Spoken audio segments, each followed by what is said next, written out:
All right, welcome everyone. We're Semblance of Sanity. I'm Caleb. I'm Jacob. And we're here for Bungo Stray Dogs, Season 2, Episode 7. Save right. the staff. Yep, we gotta save them. We've got a situation where Chuya has given info passed along to the ADA and co.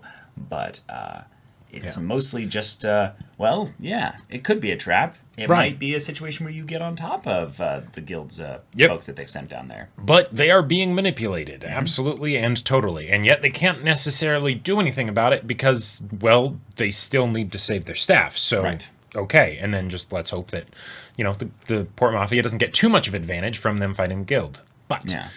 But this is a form of an alliance of sorts because it's a passing of information that's helpful. Right. But it's because of it being set up in such a way that the Port Mafia tries to come out on top. Yep. So, Port Mafia. Good move. Pretty well so far. Yeah. But, let's see how our teams of two orchestrate and respond to this. Yes. So, y'all, without further ado, let's get into this. All right, everyone, now be sure to go check out the reaction portion of the video in the description below, then come back here for the discussion.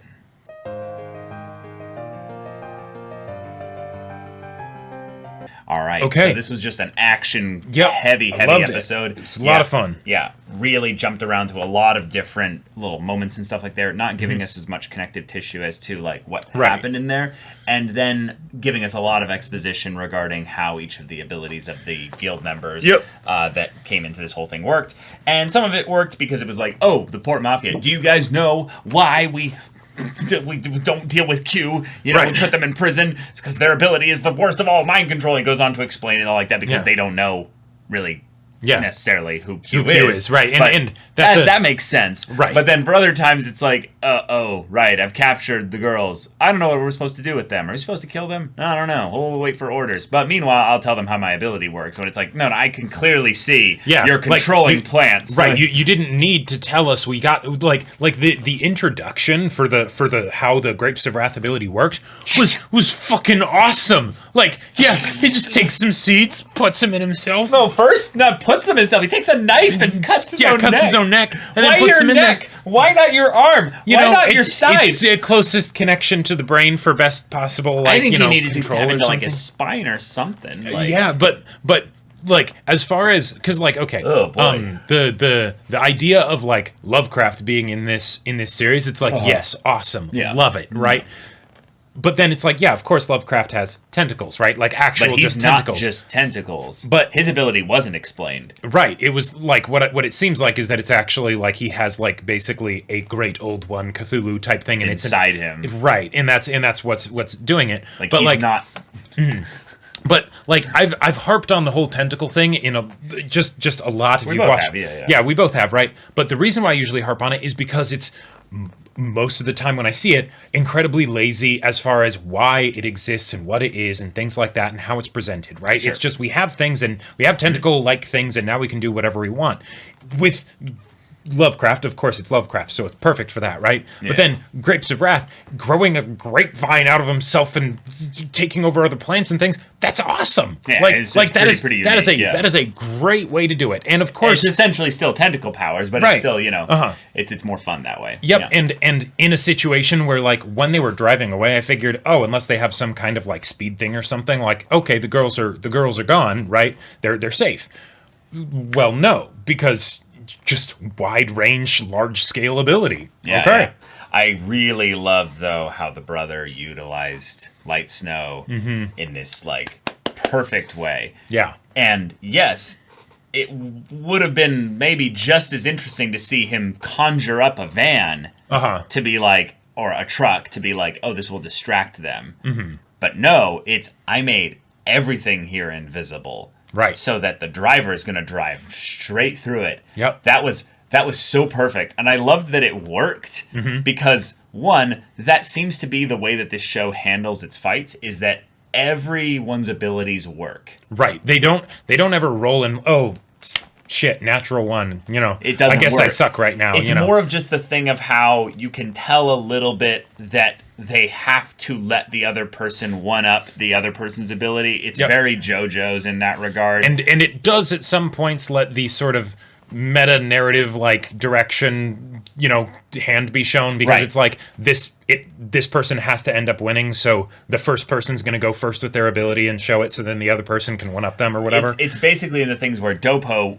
just unloads into Lovecraft, but he doesn't shoot Grapes of Wrath guy when he's got him, Right. down on the ground there. Or makes no sense at all. he makes another pistol rather than it's Green Lantern type stuff. No, that I'll accept, but it's then again the thing of I'm shooting the vine rather than just shooting you in the head, because if I have this kind of accuracy, Right. why If not there's just shoot him in any the head? point where you're not being blocked by vines or whatever. Yeah. It's plot armor. It makes But it's all about the makes for the style, style and and the the fun of it. right, Yeah, exactly. This is all a big romp, and it's great. right. Yeah. But this episode went through a lot of mini fights, and Mm-hmm. then we also got introduced to more members of the guild's abilities and stuff like that. But Yep. Q's, that's some nasty. Do not know. Literally, no. this is like the only one basically that can take out Q from what we've seen is Dazai, because having a mechanic for how the mind control can actually work, like when it will actually trigger. Yeah, so it's very balanced. Yeah, it's like that's great, but the trigger for it is when you hurt the mind controller. It's like, how do you defeat them? You either immobilize them in a way that doesn't damage them, but then they also have the razor blades taped to their arm, because why not, right? If you just bump into them. Uh-huh. Oh, you hurt me. You hurt me. Well, all right, you're now under my I can control. Do anything I want to you. And then as far as make you do anything I want. why they have this specific person with this specific ability brought up in this way of, no. Atsushi thinks that the others have been taken over, right? He thinks he's going after Q, but he's not, right? Because he's been mind controlled. Yeah. That's great, because the rule of cool for the abilities, right, is awesome in this show, right? Yeah. Keep it up. Yeah. But when the rule of cool can also fit into thematic character struggles and things like that, that's when it gets really good. And I feel like they did that in a wonderful way here, because the struggle that Atsushi has had of his own self-worth and things like that, but also is he just a burden on the people around him, that's really good stuff. And having someone mind control him to do terrible things and whatnot, that is a great way to break your characters. It feels like the kind of thing that Atsushi has been maybe worried about is that if he would ever have been useful for something, it would have been to cause harm because of this power that he Which has. then, that whole parallel with Kyoka and why it's so important that he helps Kyoka. It's awesome. And then also potentially with Akutagawa. Sure. Uh-huh. Yeah. I'm pretty excited about that. I loved the fact that Dazai kind of gave the tough love here, slapped him to kind of knock him out of this, but it was more of just to say, hey, I need to bring your senses back to their simplest thing there. Yep. But pity yourself and life becomes an endless nightmare.